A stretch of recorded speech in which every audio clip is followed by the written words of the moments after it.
Hello everybody and welcome to today's webinar, Empire State of Mind, Going Global with Relevance International. My name is Jake O'Neill, I'm the Marketing Manager here at Vuleo. We're delighted that you can join us. I understand we have an audience from around the world, quite fittingly. We are on the webinar, we are on social media. You can join the conversation using the hashtag Vuleo. You can find us at Vuleo, on Facebook at Vuleo. You can email us, you can LinkedIn us, you can Google Plus us if anyone is still using that. Delighted to say that we are joined today by the founder and CEO of Relevance International, Suzanne Rusnowski. Good morning, Suzanne. Good morning. So happy to be here. We're delighted that you could join us. And we have a little blurb about you there on the screen, but obviously you have quite a lot of experience in PR. And then in 2012, you set up your own agency, Relevance New York, as it was then. Can you tell us about that process of setting up your own agency? Yes. Excuse me. I was actually about 6 months pregnant with my second child, and decided to set up an office. It was just me in this small little share office, and it was daunting because it's just you have to go for it. And so that's how I started, against all factors and all odds, where it was really like, you know what, it's just time. I felt it in my gut. I knew that it was the next chapter for me. I always had ideas about the way that I wanted to do things differently as an agency, and I was so passionate about starting my own agency that it didn't matter. There was no wrong time. It was like an internal calling, and I felt really excited. And I did go it alone, independently owned and founded and funded.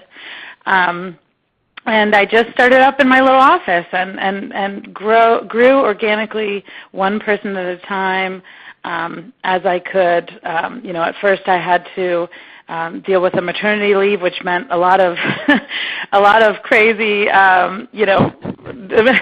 trying to make things work in terms of meetings, and I was tired all the time and all that. And then I got more and more talented staff members coming into the office.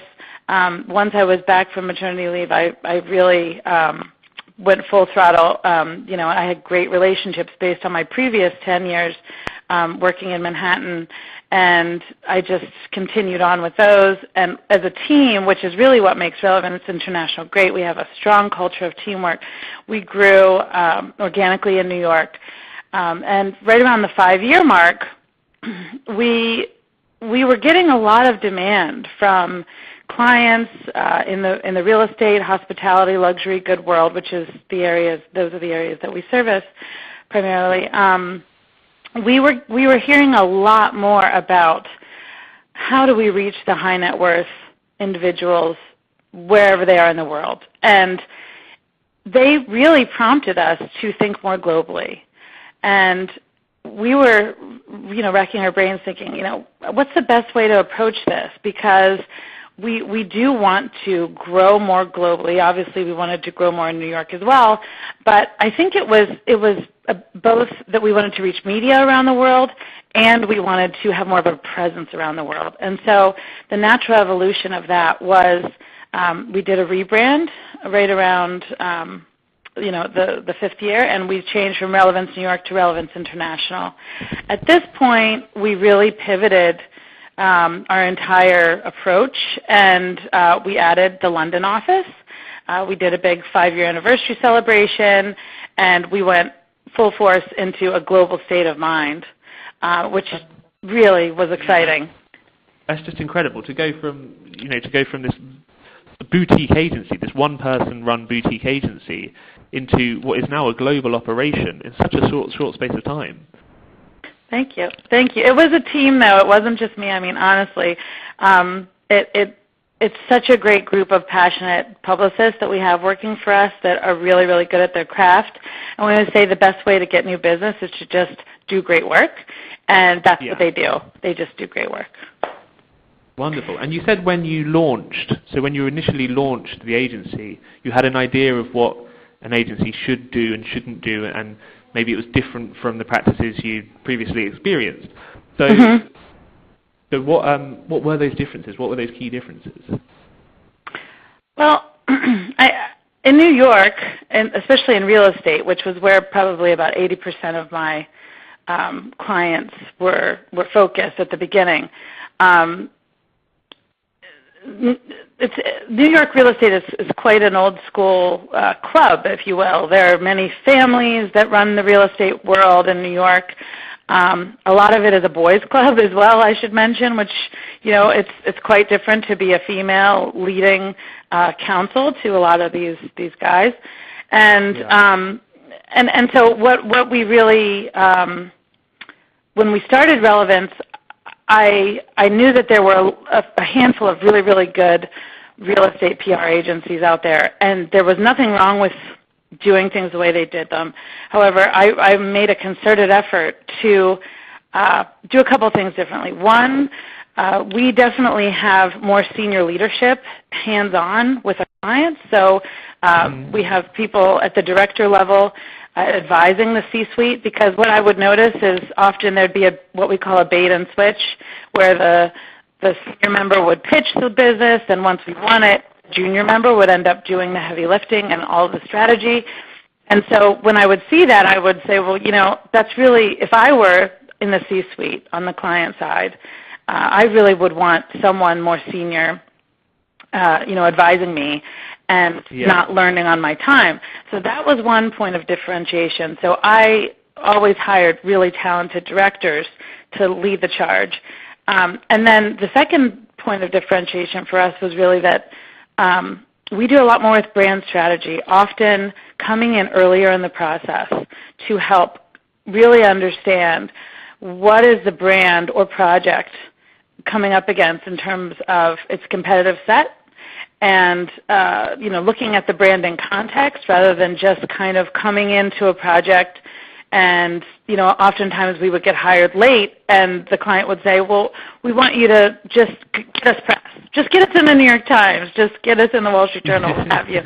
And we can do that, but it's not the best way to lead a campaign and to really understand what is the broader direction. So what we would do is we would come in early, and I developed an exercise called RISE, which stands for Research, Insight, Strategy, and Execution.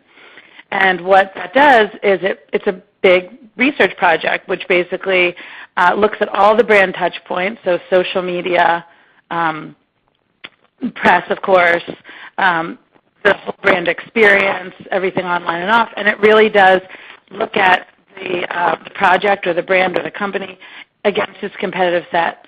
Then we come out of it with a whole suite of creative recommendations and ideas that are going to fuel a really great campaign. And then that campaign has more what we call the wow ideas. It has more fuel, and it actually makes our job as publicists a lot easier. Right, so it's like a holistic approach to everything that the company's doing in order to best serve them from a communications point of view. Yes, exactly. Perfect. And you mentioned that obviously, it was a boys' club to some extent, and I'm sure it still is to quite a large extent actually. But we recently talked to a number of PR professionals for International Women's Day, and the idea was that there's not enough women in senior positions. That's very clear. And actually having an independently owned, independently founded, and you're driving this around the world, that's really rare. I can't think of any other examples off the top of my head of an independent agency that's going global. What is that like as a woman? Does it make a difference to you? Do you notice it, or is it just doing it anyway? I do notice it, and I get asked sometimes the question, who are my mentors and my role models? And I'm sad to say that I don't have someone else who I can look to as a woman who is doing what I'm doing, and I'm hungry for that. I yearn for that. All of my role models are men, because I don't know of too many women in this role yet. I do know of a lot of great women publicists, but as far as going it alone and going global without a male partner, or a larger team. I have yet to find that, but I think that there should be more support for women in general in our field, and we should be helping one another. And so I'm really passionate about that, and I'd love everyone's thoughts and everyone who's listening today.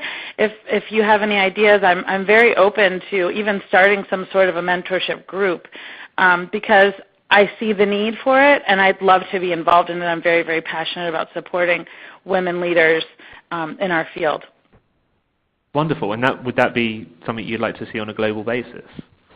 I would, because I think the world is shrinking, especially with our field in particular. With technology today, we can accomplish so much. I'm advising clients right now to put together a global advisory board, and I'm like, you know what? It really isn't that difficult. With as we're doing now, doing conference calls or through the internet, or even we can do video chats, and it's amazing. It's amazing what we can accomplish, and it really is much easier to act as one. I started my career originally in Hong Kong, and when I started, and I had always had an interest in international. I was in the international studies program at my university, and I loved everything international, everything global, but it was a very different world, and it was much more challenging. And when I look at everything today and how much easier it is to just pick up the phone, share a document, like each other's things on social, it's amazing. We just have so many opportunities now that we didn't have when I was first starting out. So it's a very exciting time, and that's why I love everyone else. I would love everyone else who is of this global mindset to connect with me on social, to connect with my company, because what we've done is, in addition to starting London last October, we also have started a global network of affiliates. So for different projects, we will often rope in certain talent on the ground anywhere in the world. And, the more amazing publicists that we can work with, it just makes our work better and our reach better. Excellent. So let's start with, we'll go on to the affiliate network, but let's just start with London. And I'd just like to apologise to everyone based in London that this is the best picture we could come up with to represent the city. It's just such a stereotype. But London was it's your second fixed office in the world. Yes. What was it about London that this was where you wanted to be? London is such a global city, and it's just as in terms of the areas we specialize in, property, hospitality, lifestyle. It's always going to be very influential and the hub of all things lifestyle. So I thought it was a logical next step to go global out of New York, because it's English speaking, but yet also diverse, and it puts feet on the ground in Europe. So that was really the thinking. Also, I have to admit, a lot of competitors were going with other branches in the U.S. at the time. It seemed like everyone all in the same moment decided to go to the West Coast or to Miami, and that was a factor as well, going the opposite direction. But again, it was, for me, the plan was always international. It was either, do I do LA first and then London, or do I do London and then LA? And my lawyers and my advisors laughed at me, and they said, when they saw that it's not easy for me as a non-UK citizen to start the UK office, they said, "Oh, Suzanne, it would have been so much easier if you'd gone to, another office in the US first. What were you thinking?" So what are the challenges? It was worth it. What are the challenges of London that you wouldn't have had in the US? I mean, it's just a totally different legal system. So the learning curve there was just very different. I had to have a totally different set of legal advisors. The HR rules, human resources rules are different. The holidays are different. I mean, everything's different. And so there was a learning curve there that I wouldn't have had in another state in the United States. But it was so exciting. I have to say, it was just so exciting to do it. And I've heard from other companies, not PR companies, but digital companies, marketing companies, that they'd tried to open an office in London and said it's really difficult. So they ended up going to Amsterdam instead, or someplace else where maybe they had a little bit easier point of entry. And I like the challenge. I'm just someone who likes a challenge. So I dug in and I decided, you know what, we're doing this. Because a lot of other companies that I admire also have the New York-London foothold and combination. So it was worth it, because I can tell you a lot of different clients from around the world say to us, we are considering you for this project, you know, wherever it is, the Middle East, Asia, wherever, and it's because you have the New York-London combo. So it's definitely paid off, because I think that that's highly desirable with those two cities being major hubs for media around the world. And so you mentioned that, you know, there's other companies that are based in London and New York and have that tie.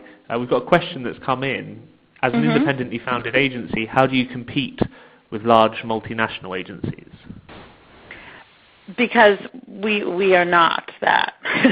we are we're boutique on our sensibilities.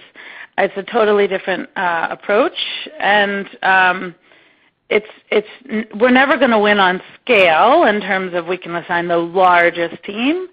But a lot of clients quite like that. They like that they're going to get my attention. They're going to get a very senior but nimble, smaller team. And I've inherited quite a few clients from the larger shops, and it's that the clients maybe don't feel quite. It depends on the client, right? Some people want a more large scale. Maybe they have a really large initiative that needs manpower, and then I would even recommend they go to a massive shop. I think that makes sense for the right thing. But if they want more hands-on, intimate, bespoke, counsel, and they want that feeling, that's our approach for sure. Where things are tailor-made, they're not going to get lost in the shuffle. They're going to be very important to us, and definitely not one of many clients. And I think that everybody on the call knows that in the end, what really matters for great client service, whether they're at a large shop or a small shop, is the team they get.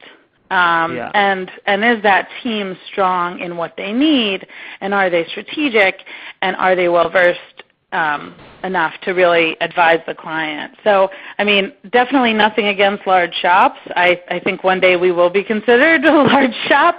So, but I think right now, if you're asking why we might win over a larger shop, right now that's the reason that we hear. Excellent. And with London as an option, obviously here it's a big deal. We've got Brexit, which is constantly in the news, and it's up in the air, and no one knows what's going to happen. How much is that either played on your mind, or been a consideration, or not been a concern, I suppose? It gave me pause, because it happened right as I had just started the process of founding an agency in London, and everybody said, "Are you crazy? I mean, why now? This is everything's in flux." And they're right. And even when I came to London and met with advisors in London, they said the truth is nobody knows what's going to happen with Brexit. Everyone's guessing, and there is no one with the answers, even here. And I'm okay with that, and I feel good about it, because number one, London isn't going anywhere. London is always going to be a global city, and I cannot think of another alternative in Europe that is English-speaking primarily, that is as influential globally as London. And I don't think that I see, someone else catching up anytime soon, even if it does cause a lot of changes, and we have to ride that wave. I think we'll figure it out, but I still think London, even if another city comes up as a leader in Europe, London is stable, and London is still the place where global businesses want to be, and just highly influential. So I feel really good. I feel really good about it. Excellent. That's a lovely dose of optimism, I think, especially for our UK audience on the line at the moment. That's wonderful. So you talked about your global businesses that you're representing, that you're working for. These are just some of your clients. So what is it that they're looking for on a global basis that perhaps nationally companies aren't after? They would like, a lot of our clients would like to reach specific targets, either whether it's by financial area, such as, they want to reach a certain sector, high net worth individuals around the world. This is often the case with luxury product, that they may have 10 cities around the world that they really want us to focus on. Also, when we're talking about different properties around the world, some of these larger brands like Concierge Auctions, they have, and leading real estate companies of the world, they have properties they want featured that are from all around the world as well. And so they want to know that we have the reach to go ahead and basically we're very nimble in our approach, and we will say, okay, so here is a client in this certain area. We need to quickly and very specifically hit the target market. Also, so again, it's high net worth, and then also target feeder markets. So certain destinations will often have places that they know all of their visitors come from. They know that this is an easy point of entry. These are the areas where there's a direct flight, and so they want to hit those different areas, and they often are not in the same region or country as the project. Likewise, in New York, a lot of our clients in New York, such as 111 Murray Street, the Getty, which is Peter Marino's project, those clients, they really want to reach all the different potential buyers around the world as well. And so, again, they might be in Asia, they might be in Russia. Who knows? So, yeah. It's a group of people that is not just an audience by nation, it's an audience who share characteristics, and they're spread out everywhere. Exactly. And then also, we have surprisingly found when we went to London, we were going into new business pitches and talking about how we can get them press. And one thing that I noticed is a lot of the companies said, well, we actually want you for a different reason. We want you to take us to New York. We want you to make us known in New York. And I said, okay, I didn't even honestly think of that, but yes, we can help with that too. So we're getting it in all directions, and that's what's exciting. Mm-hmm. That's fabulous. And you mentioned earlier that you've got a global affiliate network. And I suppose we've had a question in which is asking, do PR in the USA and in the UK, did you find that there are major social cultural differences? So we talked about like the law and stuff, but are there any differences? And then I suppose like globally, are there any differences between the PR you're used to doing, the comms you're used to doing, and maybe different areas and regions that you're now approaching, and different press titles, different languages, different cultures, different everything really that must change as you go around the world? Absolutely. They're inherently vastly different, and that's what keeps it exciting. But the challenge for us is to try to maintain our brand consistency in terms of what clients can expect when they come to Relevance. So we've had to really button up our processes and procedures and understanding what does good look like coming out of Relevance, and button that up and try to make things as consistent as possible. So I always tell the London office, I'm like, look, you don't have to try to be New York. I want you to have your own flavor. You're a London-based agency, and you're British, and I don't want you to lose that. That's what makes you successful here. don't try to be, I don't want the offices to try to be one another, but I want the quality to be there. So it's just like when I manage different directors under me, they're all very unique in their personalities and styles, and they run their teams actually with their own personality, which is what we want. It's very similar. It's like, I'm not going to tell you how to get the result, but here's what we need. This, it needs to tick certain boxes in terms of quality, in terms of relationship with the client, so on and so forth. And as we've gone global, there have been different nuances we've had to navigate. I mean, even just in New York versus London, the anglicized versions of words and spellings, different styles. Maybe in certain markets they write more press releases that go out to wires, and in New York I can say that we don't write as many press releases. It's more custom pitches to a targeted person. And so it's all very different, and that's part of what keeps it exciting is we have to find out what works for that market and quickly navigate it. And what I can tell you we won't do is go into the pay-for-play market, which is very challenging because some countries do have an inherent tie to, well, you have to pay to get into my publication, and that's where we draw the line. So we've set up this slide. I think really it's led on quite nicely, this idea that, with pay-for-play, online now, especially with social, there is this ease at which you can get coverage by paying money and getting eyeballs on that. But that's not something that would fit in with what Relevance is trying to do. So what we do is we try to keep what we call the division of church and state, if you will, which is a very American saying, I understand. But it really is, we do earned media, and if it's paid media, we would refer it to another business that we're friendly with, that we know we work well with, that would kind of fold in as a partner agency, but isn't under us. Because we do like to keep it clean for ethical reasons. I mean, we really feel like, I came out of journalism school at the Scripps School of Journalism in Ohio, and they really had a pure viewpoint in terms of what is journalism, and it's totally different from advertising, and it's very ingrained in me, and it's something that I don't take lightly. That journalists know that if they come to Relevance, they're going to get news. They're not going to get ads. And in this world, it's becoming increasingly difficult to separate the two.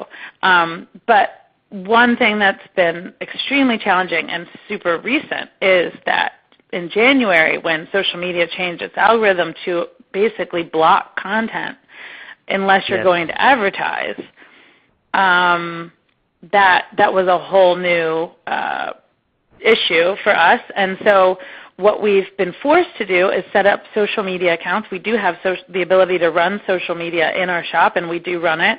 But when it comes to placing the ads, we do not handle the ad budget. We definitely give it to one of our advertising friends. So it's not that we don't amplify the messages through advertising, but we just don't partake in that part of it. And does that mean you have to be more creative, I suppose, because you have to think intelligently to get the same coverage that other people could just pay to achieve? I mean, we will say that they can go ahead and advertise, but we always like to lead the strategy. So we lead the strategy for the entire initiative, and then we just would not handle the ad placement. Any organic content we handle. That's not to say that they can't decide to advertise. The client can, but again, we just don't handle it. But yeah, it means that we have to have some forethought into, okay, when do we need to rope in other parties? Because it isn't all under one roof, and that's something that I noticed in London is definitely done more, where it's a one-stop shop, which I'm sure is attractive for ease to clients. However, I do find that some clients like the clarity of the line between PR and advertising as well. So I think it just depends on the client. And what is it that they're trying to do and trying to achieve. If they want an organic result and they want it to be about earned media, I think that they know they can get that at Relevance. Excellent. I'm just conscious of the time. I think we've probably got time for one or two quick questions, and Sure. we've got a slide on the screen there with some contact details. Because obviously you've talked about a lot, and you want people to engage with you. You want Yes. women to be inspired around the world. You want people to come work for you at Relevance International. So I do. these are And some contact details for you. Go on, please. Yeah, no, just quickly, it's not on the screen, but we are hiring in London. We're hiring a managing director, and we're also hiring at the junior level. So if you're interested and want to send your CV over, it's careers@relevanceinternational.com, and please reference this webinar, and we're happy to take it from there and hopefully be in touch.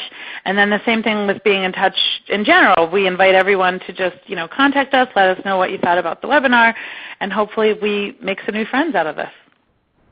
Wonderful. Well, we'd like to think that Vulio is friends with Relevance now. We'd love working with you on this. We've got time for just a couple of questions. I think a short one is, are there any particular countries where you'd like to expand next? Well, we are very keen to expand time zones. So I've been asked, for example, why not Miami? And I said, well, we can really service that out of New York. I think someplace on the West Coast of the U.S. is probably on the horizon, and then also expanding either somewhere else throughout Europe in a different time zone would be ideal, as well as eventually Asia. In a perfect world, that would just really give us more coverage to hand off work and to make it easier to do calls with different clients everywhere and really be able to service them day and night. I mean, that's ideal. It's a big undertaking, so I'm very conscious that it's not something that's going to all happen overnight. But different time zones. So if you have ideas, then please let me know. Again, contact details on the screen. And then one final question is, what is your advice for someone starting an independent agency? Well, there's a lot, but you feel free to contact me and ask questions. And my personal email is Suzanne@relevanceinternational.com. Feel free to send me an email and ask me a question. I say if you feel it in your bones and you feel excited about doing things in your own way and you are willing to deal with all the stress, good and bad, and excitement and risk involved in it, you should do it. You should listen to that, and you should go for it. And I think it's very, very rewarding building a team, building an agency, and building a brand that's much bigger than yourself. So I think it's all worth it. Excellent. Suzanne, thank you very much. That's all we've got time for. We're delighted that you could join us from New York today. Thank you to all our listeners as well. Thank you very much, everyone. Thank you so much. Thank you so much. Thank you. And goodbye for Take now. care. Bye-bye.